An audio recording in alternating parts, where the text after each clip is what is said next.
Am I the butthole for telling my mother I think she made me sick constantly as a child, in front of my children? NTA. You tested your theory using Ray's scientific method, it sounds. How's your mom with other criticisms? Your job as a mom to your kids is to protect them, even if it makes your mother uncomfortable. You did the right thing. My mother does not really take any criticism, actually. If you try and have a conversation with her about something she is doing that needs to be addressed, the conversation will inevitably turn around into something you are doing that inconveniences or snubs her in an even bigger way than the thing you were trying to address. It makes her very difficult to talk to about things, if next to impossible, so generally I keep our conversations superficial and short. Yeah, I figured as much. Join our/just normal. It's good for moms too when they help women, and men, get their spines all shiny and new and are a great support group. They have great resources as well on how to set boundaries. I.e., some have found that instead of saying I'm not going to or no reason, say I'm not willing to let my children eat at your house. Sometimes the I'm not willing part helps, sometimes it doesn't. I understand you, hun. You're not the problem, hugs and love. You're doing great as a mom to your little ones. Editing to add, also check out our/raised by narcissists. I wanted to make sure others saw this support group too, as it's been mentioned by so many awesome commenters. Reddit link. Info. It's weird though that your parents never got sick and neither did your brother. Very weird. Is he similar in age and so got the same lunches? One might think that confirms your mother's side of things. But I know your explanation of their food safety practices are negligent, but if the food is bad, it's bad for everyone. So, could your mother have been tampering with your food? Just yours? You talked about your lunches being the problem, since it had been left out from the night before and then the next day up to lunchtime, while the rest of the leftovers got into the fridge in the morning. You mentioned just eating cafeteria food. Was that just for your lunches, or the only meals you ate? I'm guessing only for lunches, since you must have eaten at home for dinner and on weekends. So it sounds like the only actually bad food, bad enough to make someone sick, was only given to you. And only? For your school lunches when there was no one else who might eat it. Unless you feel like you were sick from the exact food that the others ate and you just were the only one who got sick. Which doesn't seem reasonable, unless you had an allergy or extreme sensitivity. I mean, your mother's reaction over everything is just off. Her story is that you lied constantly about being sick at school and then lied about the reason when you didn't get sick. It seems beyond just not being able to admit to being wrong or doing anything wrong. It could be that Op's brother and parents have a more robust immune system. Or they also had digestive issues they simply didn't discuss with people. I mean, some people don't have a good idea of what a normal bodily function looks like. Exactly this. I work in healthcare and see folks every so often who don't have any idea. They'll tell me good, fine, a lot, a little, or whatever, and then we take an inventory and realize, wait, so-and-so has a super limited something or an excessive something else. I will always remember the horrified reaction of nurses wheeling me into a colonoscopy/endoscopy procedure when they asked me if I ever experienced heartburn. Like, all the time, ever since I was a kid. Isn't that normal? Apparently not. This might be a rather extreme/rare example, but I didn't even know diarrhea was considered sick until I was dating my husband. My parents were medically negligent and didn't like to take me to the doctor unless the situation was extremely dire. I got strep throat very often as a kid, and my dad refused to take me back to the doctor for it after the doctor told him I needed to have my tonsils removed. I just lived with chronic sore throats that I eventually just accepted as normal until I ended up vomiting profusely at school and he had to take me to the doctor. Ended up being scarlet fever. In college I had a favorite pita joint that I got lunch at regularly, and I ended up in the ER after passing out. Turns out having watery diarrhea for 2 weeks is something you should see the doctor for.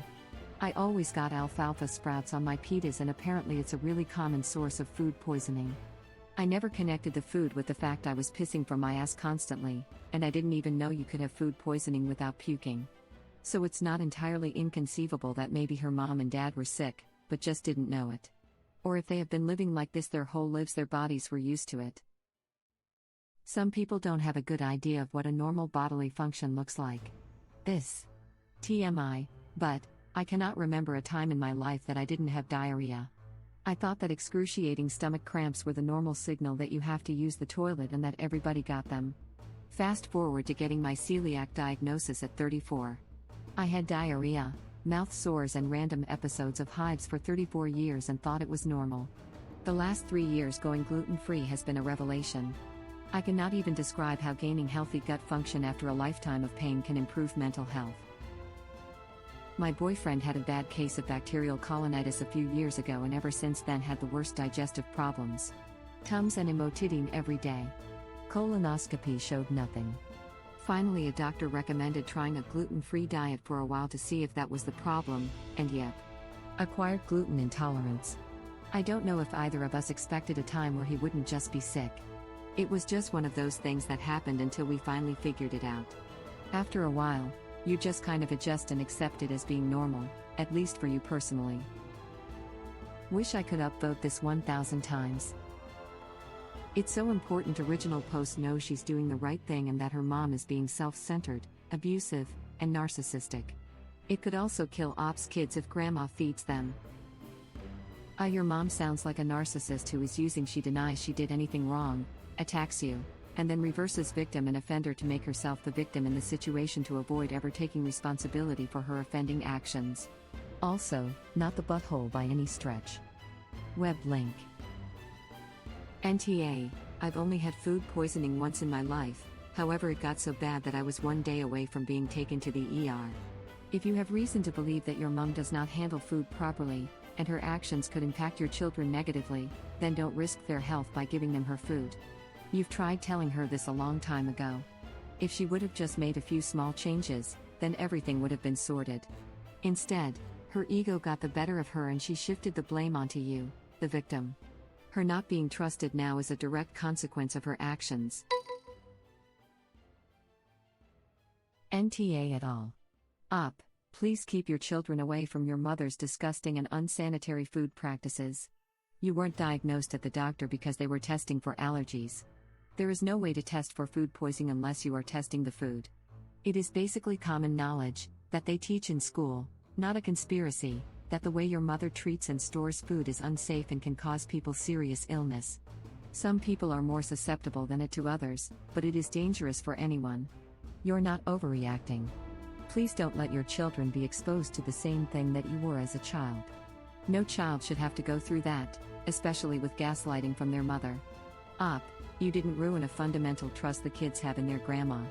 She did, by trying to feed them food that would make them sick. You're in the clear, please don't feel guilty. Keep protecting your children so that they don't go through the same thing that you did. I worked with a guy that could drink chunky milk with no issues, his sister on the other hand? Exact opposite. I am not exaggerating, I watched him do this. You aren't a.